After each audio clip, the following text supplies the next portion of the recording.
Guatemala is both dazzling and disgusting, heartwarming and horrible. It is vibrant and it is violent. Once central to the great Mayan civilization for the last 300 years, Guatemala has been run primarily by 4 families of European descent, an oligarchy of families who constitute just 2% of the population, but own almost 3/4 of the land. Since the 19th century, Guatemala has experienced chronic instability and civil discord.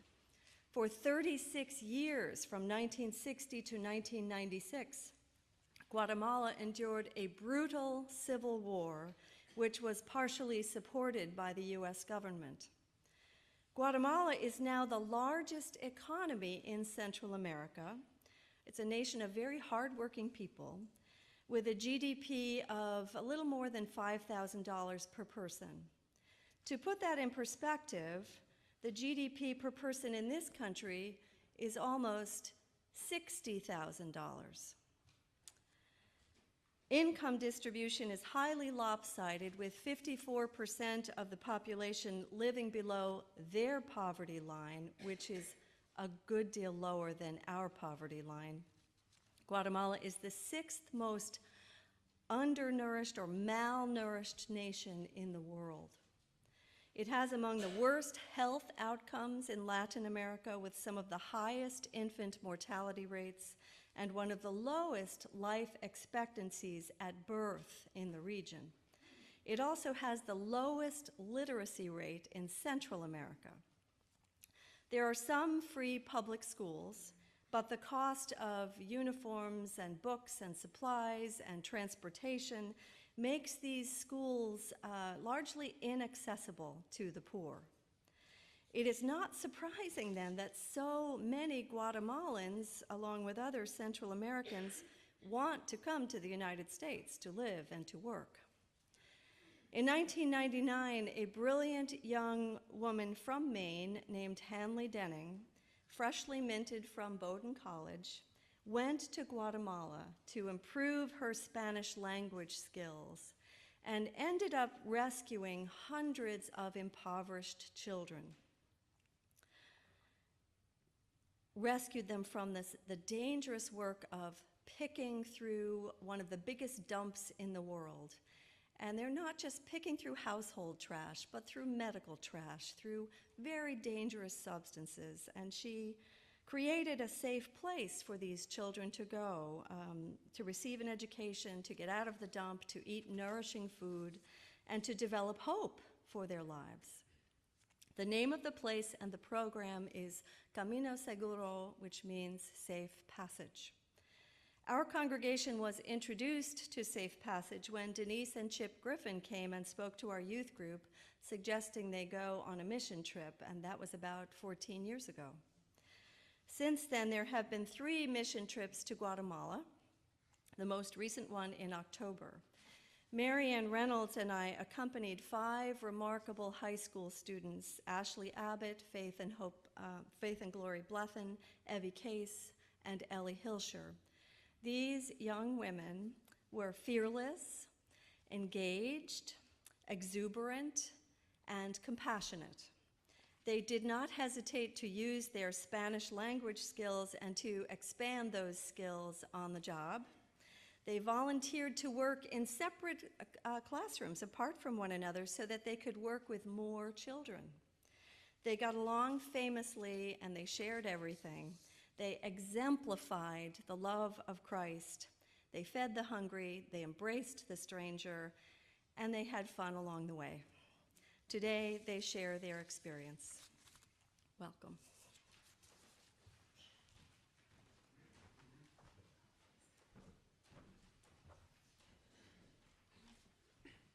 Good morning. On October 4th, 2017, I traveled 3,644 miles away from home for an experience of a lifetime. I was given the opportunity to teach, interact, learn, and appreciate for a whole week, teach young students English, interact with a different culture, learn Spanish, and appreciate everyday things we take for granted, like plumbing. I am glad that I committed and involved myself in this adventure. The program Safe Passage made me and 4 other girls and 2 chaperones, Sarah Folger and Marianne Reynolds, feel safe and created a great atmosphere for all of us. Our youth group has a long history with the Safe Passage program, and my church brings a group down to Guatemala to be a part of this change every couple of years. On our first day in Guatemala, we were brought to a large and popular cemetery. I was not expecting to see on the backside of this cemetery was 40 acres of trash. As soon as I saw this, of course, I covered my nose, but I also was taken back by how many people were working in this dump. Their plumbing runs through this dump, which they call the mine. Why? People would go in this deep trail of water with no protection, sifting through junk, trying to find something to sell. Thousands of women, men, and even children work in this dump, bargaining and selling items. The average family of 6 only makes $4 a day. Most parents have only a 4th grade education. This helped me understand why at lunch the kids only ate half their lunch and then bags were handed out after.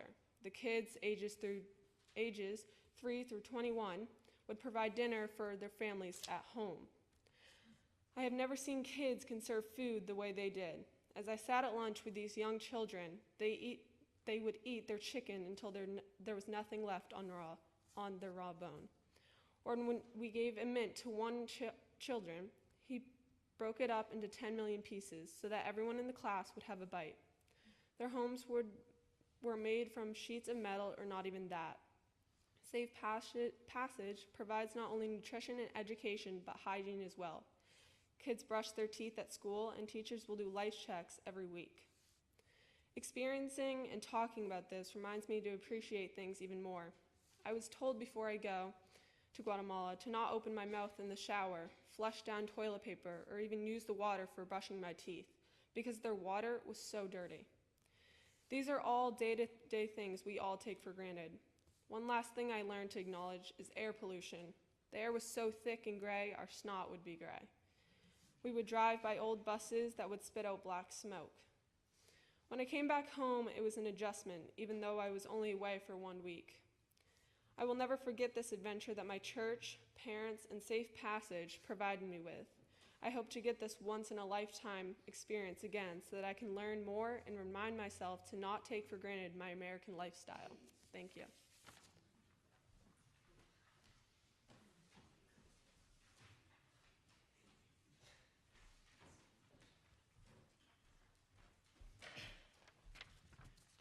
So I'm really nervous. But if there's one thing I learned, it's to take risks. Our trip to Camino Seguro was one I was never fully prepared for. Traveling 3,000 miles to Central America without my parents wasn't the scary part for me, because I was surrounded by a wonderful group of friends and led by 2 strong women. What I wasn't prepared for was how the 7-day trip to Guatemala City and Antigua in October 2017 was going to affect me. Leading up to the trip, thoughts of what I may see, hear, taste, feel, and smell raced through my mind. Was I going to be heartbroken by what I would see? Would I be inspired? Would I fall in love with all of it?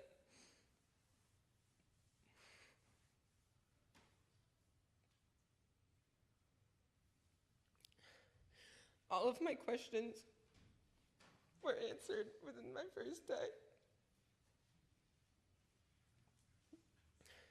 Some sights broke my heart. Children inspired me. And I fell in love with the Camino Seguro community. I didn't want to leave the people, but I won't lie, I missed the safety I was ensured living in Maine. Our group may have helped in the classrooms teaching English and math, but I think all 7 of us could say we learned more from the children than we could have ever taught them. They showed us what true love and loyalty looked like. despite their environment circumstances. From the moment we entered the school, the children provided us hands to hold, hugs, friendship, and patience despite our language barrier. They loved us and appreciated us within minutes, something that is often hard for many. They didn't judge or hold back, they just showed us true, genuine love. We learned way more from their selfless actions toward us than the English and math that we had to offer. I feel in those 7 days I gave more hugs and told more people I loved them than ever before. These children were complete strangers, yet I felt so connected and loved. My 7 days in Guatemala hold some of the most genuine moments I have ever experienced. Okay, now for some more fun, because okay.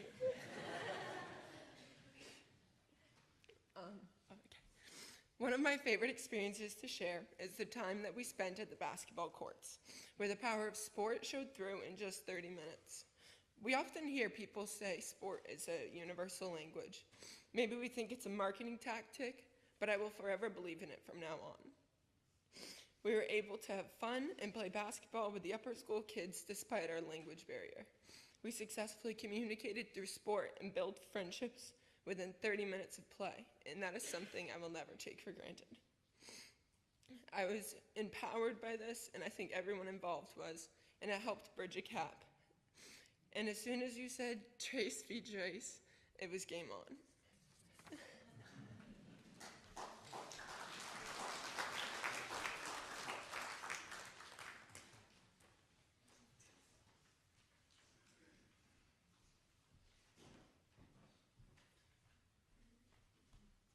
Okay, faith made me emotional. Last year I got the chance to go on a mission trip to Guatemala with 4 other girls. Days before the trip, the nerves really began to set in. I had never been out of the country, let alone on a plane. I also didn't know some of the girls very well, and I was about to leave home for a week and experience things that were new, which also kind of made me uncomfortable. Some things I learned right off the bat were that planes were not terrifying, but airports are.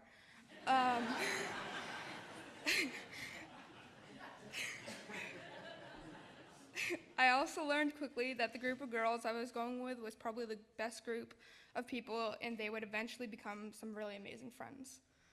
My trip to Guatemala was absolutely life-changing. It made me appreciate my life back home and how much I really take for granted. For a week, we could only drink bottled water because of how polluted the tap water was. Taking showers became a personal challenge to see how tightly I could keep my lips sealed.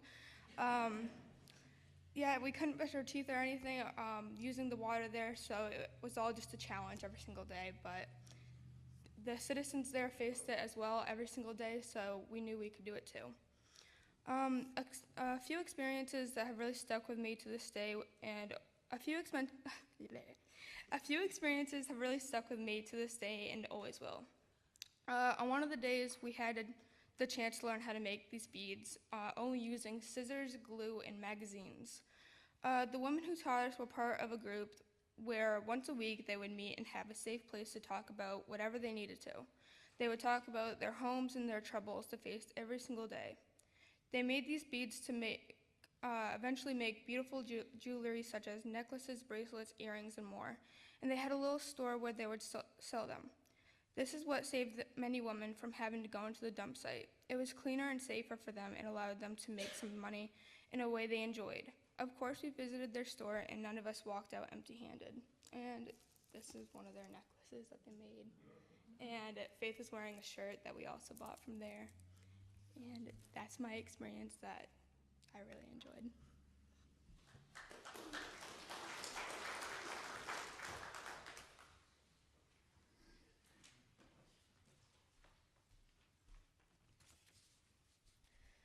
My time spent in Guatemala was full of moments that I think of often and will savor for the rest of my life. There were so many children and teachers that I met that touched my heart and gave me a new and better outlook on life. I will no longer take my material possessions for granted, and even my way of life is an overlooked subject that I have become more grateful of. Everyone that I met in Safe Passage was friendly and generous. They didn't have much, but it seemed like the happiest moment of their lives when the children met us and were able to spend time with us. One of the most inspirational moments during this adventure was on our last day with the kids. We were visiting the younger kids in the Escuelita, or their preschool, and were invited to play with the kids on the playground. One boy named Carlos caught my eye and started up a game of tag. This one game of tag continued for the entire duration of the recess, which lasted about 20 minutes. As the game progressed, it became more strategic. Carlos would trick me into chasing him and then run away before I could tag him. I was completely exhausted in my jeans and long-sleeve cotton t-shirt, but Carlos was not fazed one bit by the 70-degree weather. He continued until the teachers called for them to line up and move back indoors being a screened-in area where they could play around, and the classrooms were surrounding that area. While I was grateful for a chance to catch my breath, I was heartbroken that this would be my last time seeing Carlos. This moment has stayed with me throughout the months after returning home. I can see his little toothless smirk looking back at me, ready to run away as soon as I would lunge to tag him. Moments like these are some of the happiest moments for the kids, and I feel so lucky to have been able to share this with him. I can only hope that Carlos still thinks of that moment and remembers it for as long as I will.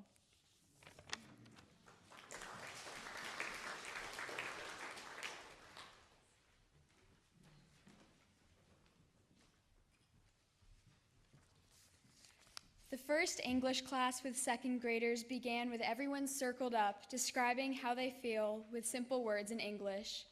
These typically included happy, tired, or their new favorite word, dizzy. One kid, who I later learned was named Derek, asked his teacher something in Spanish before sharing how he was feeling. Of course, with my limited Spanish education, I could not understand what he was saying since he was speaking so fast. After receiving his answer, he turned, looked at me, and said, "I am in love." I smiled politely, astonished that the first person who told me they were in love with me was an 8-year-old boy who I had just met the day before.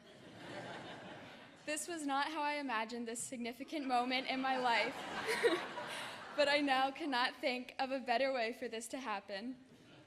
I have admired Derek ever since for having the ability to love a complete stranger and for having the courage to express those feelings.